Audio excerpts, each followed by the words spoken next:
Not necessarily, but because he voted against Mary Ellen. The July 9th, 2025 meeting of the North Olmsted Planning and Design Commission will come to order at 7 p.m. Can I ask everyone to stand and join me in the Pledge of Allegiance? I pledge allegiance to the flag of the United States of America and to the republic for which it stands, one nation, under God, indivisible, with liberty and justice for all. Thank you. These do pick up well, don't they? What else should I say? Ms. Wilson, will you take the roll, please? Mr. David? Here. Mr. Leon? Here. Mr. Minio? Here. Mr. D'Alessandro? Here. Thank you. So the meeting minutes of May 28th, 2025 are submitted for approval. Are there any corrections?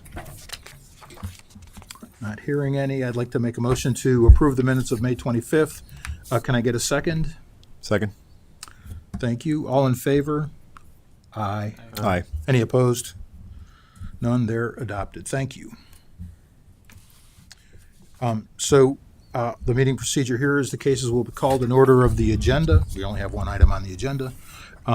When your case is called, please come to the podium. Also, if anyone present is interested in the case being presented and wants to be heard on that particular case, please come forward at the time. We'll let you know when it's time, when you want to come and speak. We are on to the agenda item number 229-2025, the 28963 Tudor Drive, Tribun Investments. So I would like to ask the staff, Mr. Upton, if you would present your report. Thank you. Good evening, Mr. Chairman. We are here, we selected Tribun Investments in Drees Homes in January of 2024 and have been working with them diligently on purchase of the property, the site layout, the creation of a brand new zoning code for the new members of the Planning Commission. This property was rezoned to planned development, which is a form-based residential zoning code. So rigidity on things like setbacks and lot sizes and calculations that, in my personal view, have little tie to good planning and good zoning. It also allows for a flexibility in uses and flexibility in housing typologies. The project before you tonight is 51 units of housing. It consists of detached single-family homes, attached patio homes, and as well as attached townhomes in the private cul-de-sac. There are two HOAs. One is your garden variety HOA that covers common area maintenance and things of that nature, and then the attached patio homes and the attached townhomes have a separate HOA because they include more services such as plowing and grass mowing and really turnkey living, so that you don't have to do any of the normal headaches involved with being a homeowner. This property and this project has been reviewed forward and backward by staff, including our fire prevention officer, Lieutenant Sywick, for particular attention around the cul-de-sac, just making sure that it's a cul-de-sac of a different color, but we could still get a fire truck in and around there, a ladder truck should we need to fight a fire in the back portion of that cul-de-sac there. As recently as a few weeks ago, myself, our streets foreman, Dave Demeline, our sanitary wastewater treatment foreman, Brian Blum, and Director Carney, and Engineer Filarski and myself met to hash out a couple of issues where the city is going to accept responsibility for the sanitary sewer system. And you'll see another project come along the way here in a few weeks. The Weber Automotive, their expansion, they're actually going to tap into the sanitary system of Dries as opposed to going south and tapping into Lorraine Road. And so there was some back and forth about that. In exchange for that, there is a small portion on what is Lancaster Lane that is actually public. Dries is going to plow that 150, 200 or so feet of roadway. That way, when you're taking the right in to Stearns, your plow truck can go right in. It can go up Hampton, do the existing Forest Ridge West Park neighborhood, come back and do a right out and head back down Stearns without having to navigate that small strip of public right away. So we hashed those issues out as well. And in pursuant to this body's recommendation, there was an additional opinion of traffic impact that was submitted to us. And I'm not a traffic engineer, so I'll just do it the way that I look at it. And Mr. Filarski can get into more of the details, but this project actually is projected to generate less vehicular traffic over a 24-hour period than a school. When you take the 418 trips that this project is supposed to or projected to generate, that's something like 17 cars an hour, which is, boil that down the way that I look at it, that's one car every 3.5 minutes, where they have 3 places to go in and or out.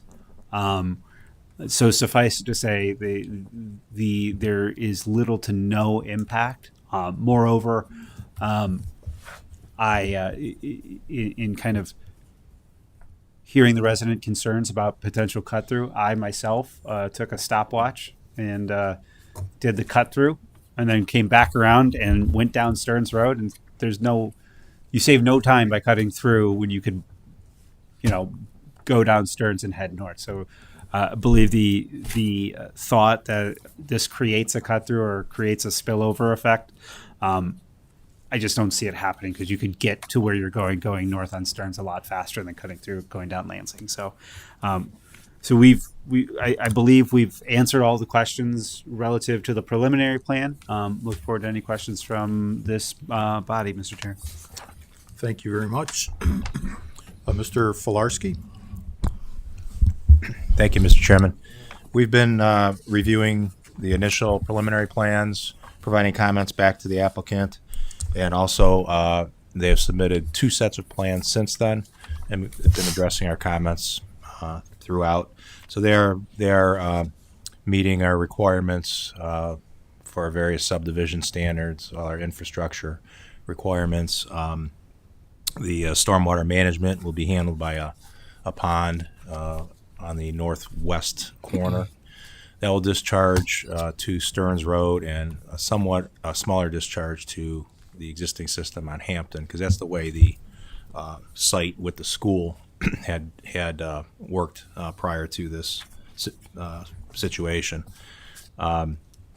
The exit, as you know, onto Stearns Road is going to be a right in, right out only.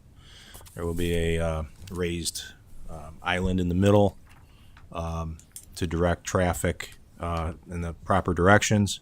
We talked to the road foreman about the width of those lanes going through there for plowing purposes, so we straightened that out with the foreman, what he'd like to see for our maintenance purposes.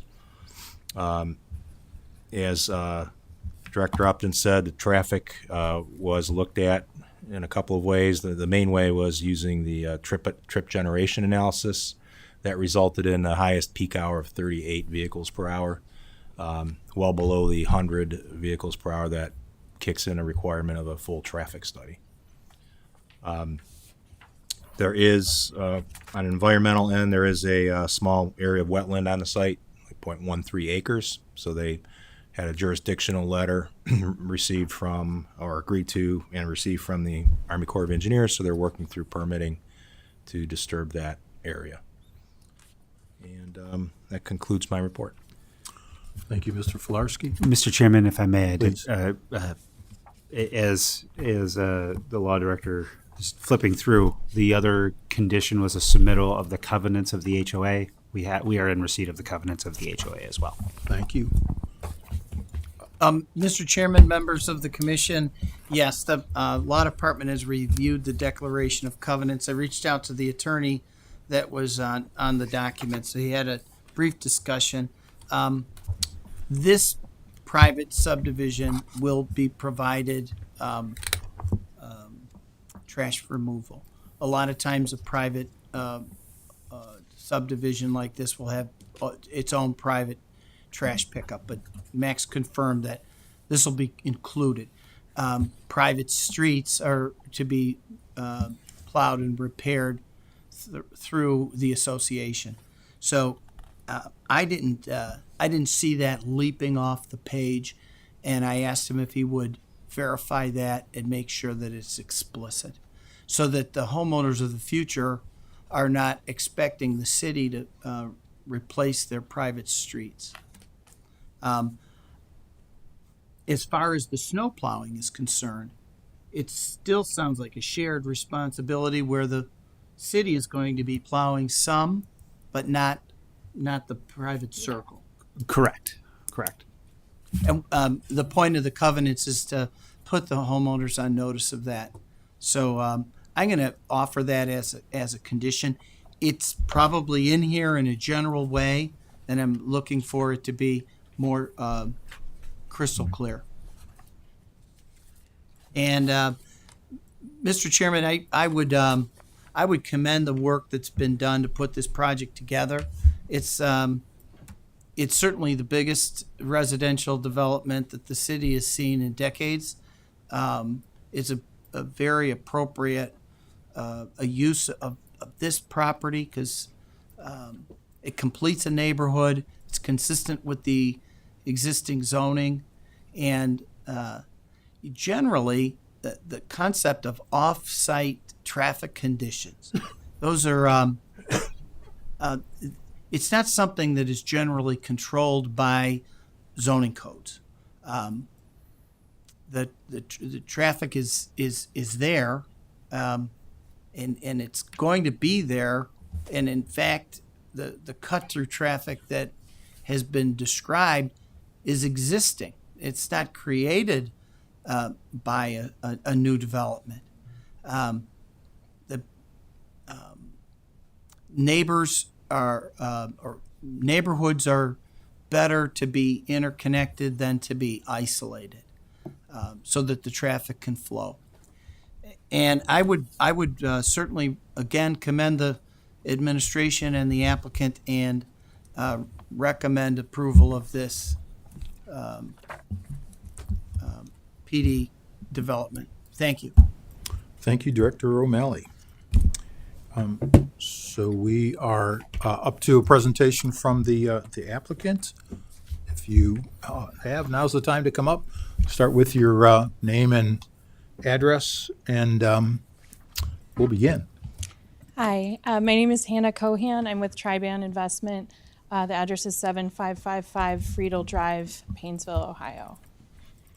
I'm also here with the rest of our development team. We have Travis Crane from Davie Resource Group and Tom Sutcliffe from Drees Homes. So Triban will be responsible for the development work, all of the infrastructure, utilities, the roads, and then when that's complete, Drees will take over for the construction of the homes themselves. I think thank you to Mr. Filarski, Mr. Upton, and Mr. O'Malley for touching on some of the main points that are updates from the last time we were here. Just as a reminder, we were here in March for our preliminary PD. Could you hold on one second? Can we? Oh, I'm She sorry. can, if you want to bring that up a little, you can take that off if you want. Is that better? Okay, sorry about that. I was saying thank you for the thorough updates. We were here in March for our preliminary PD plan approval. Tonight we are hoping to get our final PD plan approval. I want to say that the design that you're seeing tonight is really substantially similar to what our original RFP response was to the city, which was really geared at addressing the particular needs outlined in the city's RFP, bringing new diverse housing stock to the city.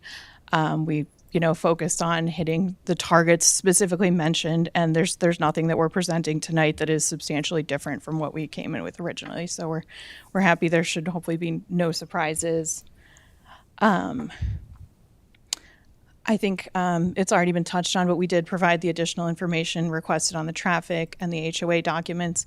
We're happy to make the change to the HOA documents as suggested by Mr. O'Malley, so we're fully amenable to that. And we're here. We can answer any other questions that you might have on the development. Thank you very much. So are there any residents who would like to speak on the matter? If you would, come up to the podium and introduce yourself. I'm not seeing any, so thank you very much. So I'd like to open the floor to the Planning and Design Commission to ask questions regarding the staff reports, Mr. Chairman. please. Looking at the paperwork from Davy Resource Group from April, it shows 51 units, but in the one from May, it shows 53. Is it 51 units or 53? It's 51 currently. Okay, perfect, thank you. Yeah, I don't know if this green one shows 53 it shows 32 townhomes on that one for some reason. This one.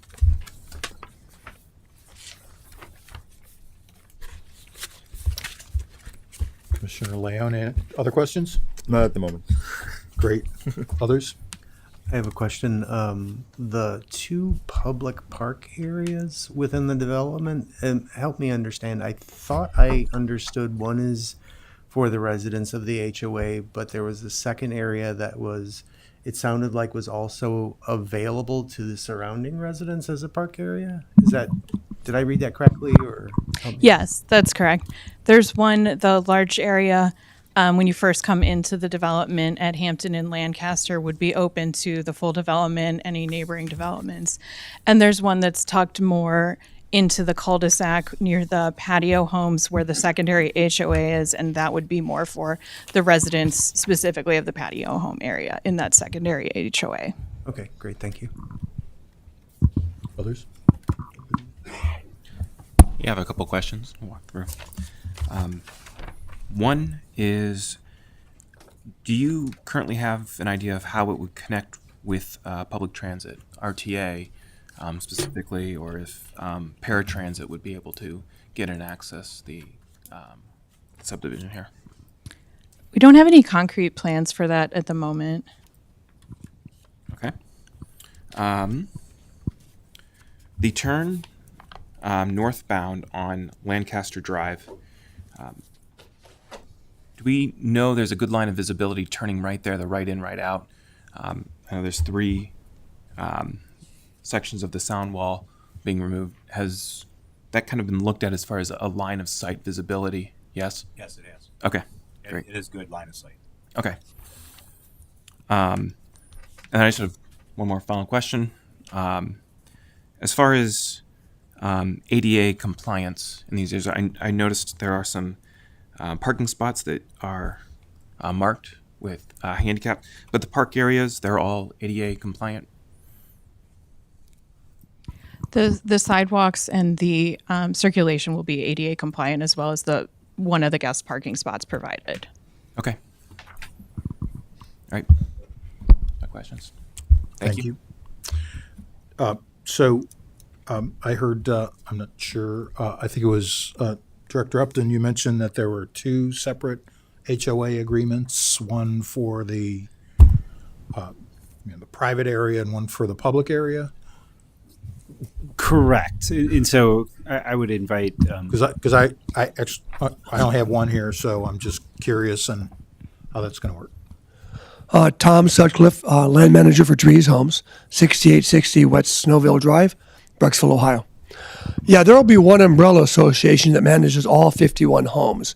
As far as how they live together, how they work together, the general fees, especially the maintenance of some of the infrastructure, for instance, the stormwater management and the public park.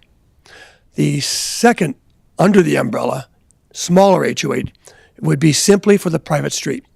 which will manage their private snow plowing, their private lawn maintenance, their park care, so that they have sort of they're under two associations, an umbrella and the single. While the single family homes, which are nothing but an extension of the existing homes, are part of the overall umbrella. Does that help? Yes. Can you tell me where the public part ends and the private part begins on the plan here? Certainly. On the corner, you'll see right in the corner of Hampton and Lancaster. Yep. And I think you'll see there's a park drawn there. That's the public park. Yep.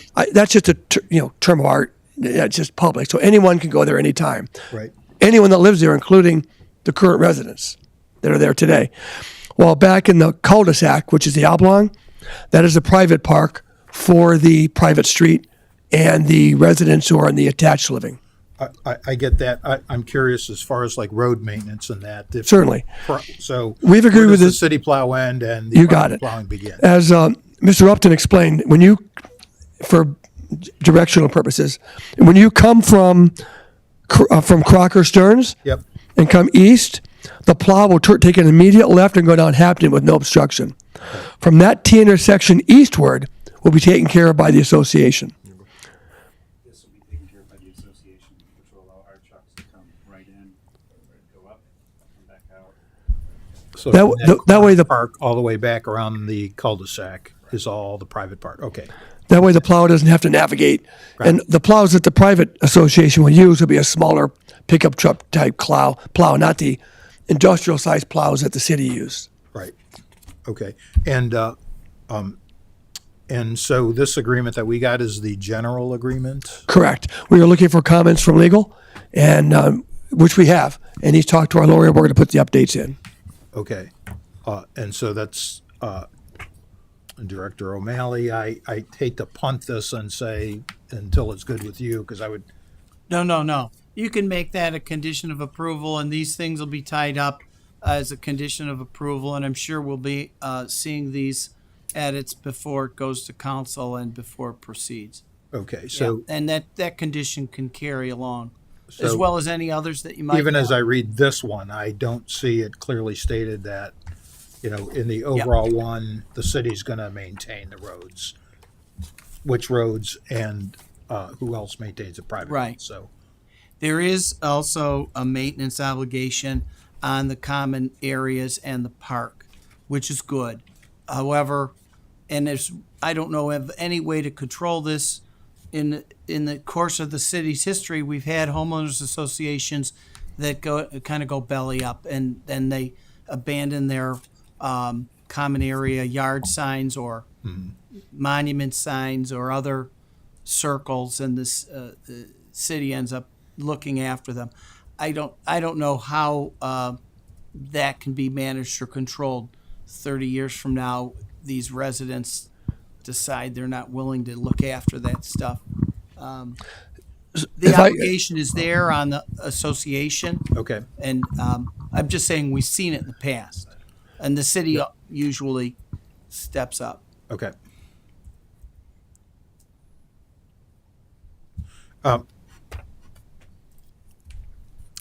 And so this is just the general HOA agreement. Correct. We haven't had a chance to review. And so what you're saying in the city is going to pick up all trash in both of these agreements? Yes, and that is consistent over the last 4 years in partnership with City Council. We have been absorbing the cost of picking up trash for all of the private streets throughout all of the city. So this is not extraordinary. And in fact, this year was the last, bit of the last 25% of the cost the city's absorbed. So it's it's not a benefit that this private street has that other private streets do not have. Okay. And as far as the road maintenance, so beyond that little corner park there, Lancaster, that road maintenance that needs repair, that's on the private development? Yes, and so there is there is in the Ohio Revised Code. I know this because I unfortunately had to serve on my HOA board at one point in time when we first moved in. In the Ohio Revised Code, you're required to do a reserve study, which says here are all the assets that we are responsible for, here is the lifespan of those assets, and here's how much it will cost over that lifespan, and you are to size your HOA dues to make sure that you take care of all of that. And so that's written in Ohio Revised Code as to how an HOA has to save for, maintain, all of those sorts of things. And 9 times out of 10, I do know someone who is clever enough to start their own property management company to run their own HOA. But 9 times out of 10, you'll get like a Lawrence Management or an association management firm that'll run all of that for the HOA. And so have we, as the city, looked at both of those agreements? This is the general agreement and there's the private agreement. Have you seen those? I do not believe I've seen the second one. Okay. And so some of the things that were missing and that I was looking for in this one may well be in the second one. And we're more than willing to have that be conditional of our approval. Okay. Let me ask you about the traffic here. That little, I guess they call those little donuts there, the right in, right out thing. Is that is a raised concrete? I don't know what you call those things. Culvert? Yeah. Yeah, the curb here, right at the entrance to the development. That's raised concrete. It's not just painted on or something like that. Right, that's a raised, I can let the engineer speak on that, but it is a raised obstruction. Okay. Is there a center divider on Stearns Road there? Because I don't believe so. Seen plenty of people make left out of right only. Certainly. Yeah, I think these structures, this shaped structure is pretty aggressive. So we can't stop people from speeding or running stop signs or making illegal lefts, but it's pretty obvious what this directional item will make them do. Okay. And is there signage? I don't know who's responsible for signage on that. Yeah, there'll be a right turn only sign. Yeah, there'll be a right turn coming out. Then there'll be 2 no left turn signs as on the southbound Stearns Road. Okay. So it will be an enforceable violation. Okay. And is there, internally here, is there any kind of signage, traffic signage for the intersection of Hampton and Lancaster?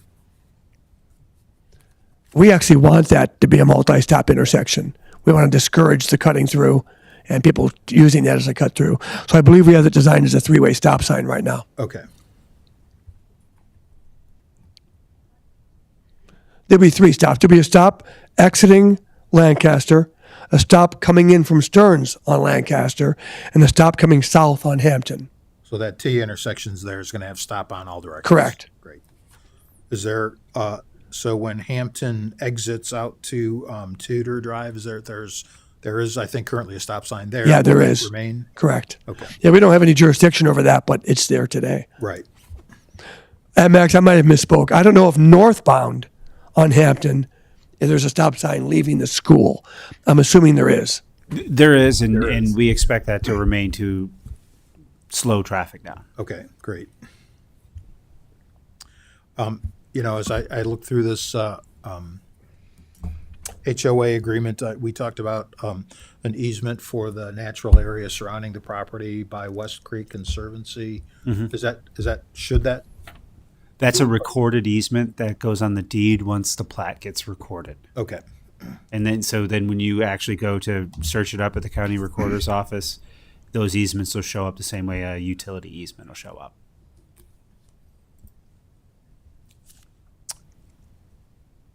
Okay. I will say that thank you, whoever did the traffic study. Thank you. This really, the traffic flow was a big issue for me, and this really put my mind at ease as far as how much traffic that's going to generate. If it's less than when the school was there, I'm pretty happy with that. So, other questions? Mr. Chair. Will there be any community signs like Forest Commons off of Hampton or Tudor or coming off of Stearns or coming Certainly. from There'll be the traditional street signs that the city dictates, and we'll follow their guidelines. And there'll be one small monument in the entryway from Stearns, a low-profile monument that'll basically say the name of the development. Okay. Any on it. landscaping? In the, It'll be in a bed so that it doesn't need to be mowed, Okay. and they'll have some low-lying landscaping around it, yes. okay. Now, when it comes to the private park. There's 3 parking spaces. Just because the neighbors from the area may want to go back there and just park and just kind of, check it out. Would there be any signs like private property, no parking? The last thing we want is for the neighbors to walk in and then somebody start yelling at them because they're not supposed to be there, kind of a thing, So would there be course. like obvious, this is private, don't park here, kind of a thing? Those are really good insights. Yeah. And we hadn't really discussed that yet, but you're probably correct. Yeah. Might be wise for us to put a private property. Yeah, there. and the same thing. Even also in the private park, that way neighbors are not walking in and then, unfortunately, not knowing, and then maybe not being treated, correctly. Well spoken. We'll take that into account. Thank you. Is there any, so there's no on-street parking in this development at all? Well, people can park on the side opposite I believe that Fire hydrant. the fire hydrants. And these are, even though these are private streets, they are constructed under public Code, right? code, right? They meet code, okay. Yes, Mr. Chairman, you won't be able to discern the public from the private. It'll all be the same street. It's just for purposes of allowing the turnkey living that the 55 plus empty nester crowd is looking for. Which is me. That's me too, so that's why I'm asking, thanks. Yeah. Okay. I'm hesitant to move forward without having had an opportunity to look at this HOA agreement in advance. That was one of the conditions of coming back here, and now I don't see it, haven't had a chance to review it. I really am uncomfortable punting it back to the city to do that before it goes to council. I see it as kind of our job to review that. Mr. Chair, I would assure you that it's the kind of condition subsequent that's subject to administrative approval that is fairly commonplace. And these are boilerplate legal documents. And this is not their first rodeo. And we will assure you that it'll be in place, and the city council will as well. I don't think that it's, I respect what you're saying, but I think that this is ready to go.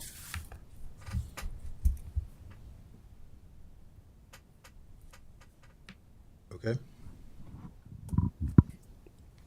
You remember, our goal is to protect your residents, our customers, as much as you are. And we're going to follow all the guidelines that the city requests us to put in there. And so I recognize your willingness to do whatever it takes to get this done in a good way. Thank you very much. That's great to hear. And I really want to commend the city staff I know they put in a huge amount of work to do this, and it's a great development. I'm really excited to see it here, and I appreciate all the work that's been put on to get it to this point. So I'd like to make a motion to recommend approval to City Council of case number 229, 2025, 28963 Tudor Drive, Tribe and Investments.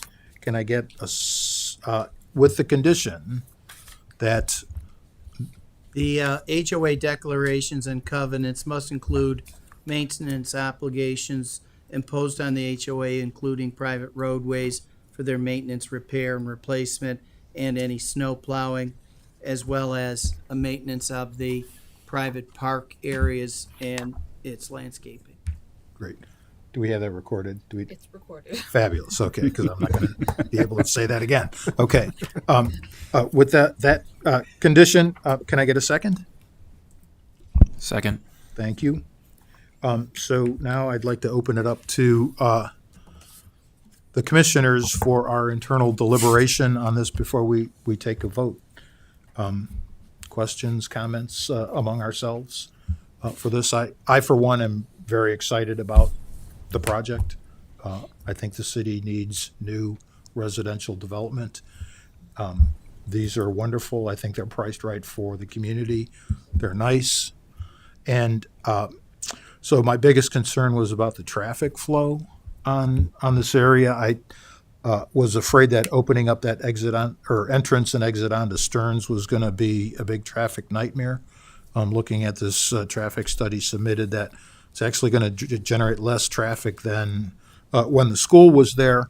I think that really settled it for me. I think that's the main issue that I wanted to address, and it seems like it's adequately addressed here. We've got setbacks, we've got green space, we've got easements in place for everything. So I'm in favor of it. So I'm open to like to hear your comments and questions. Just a comment, besides the traffic study, which was very helpful, I do applaud the fact that you have taken the time to include some public space that the neighborhood can use as well. So that'll help it knit in as an amenity for everybody in the surrounding area. So thank you for doing that. Yeah, I echo the sentiment. Plus, I'm glad that they're adding the stop signs, the three-way there. That's really nice. I think it will help safety-wise. And yeah, hopefully adding the private parking or private park signs.